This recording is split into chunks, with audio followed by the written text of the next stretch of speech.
La clochina de Valencia destaca respecto de sus competidores por sus propiedades nutricionales. Es rica en vitaminas, calcio, hierro, potasio, fósforo, magnesio y omega 3.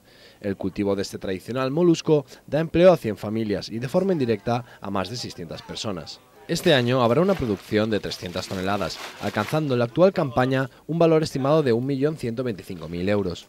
La consellera de Agricultura, Pesca y Alimentación, Maritina Hernández, ha asistido al inicio de la temporada de la clochina valenciana.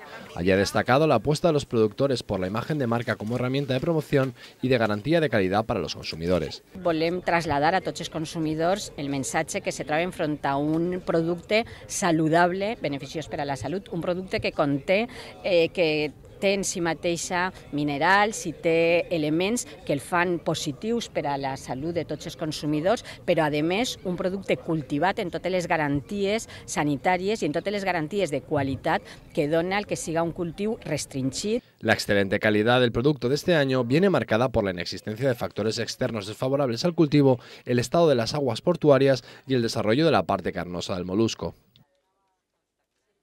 Bueno, pues ya está, veo que muy bien. Ya que podemos acabar.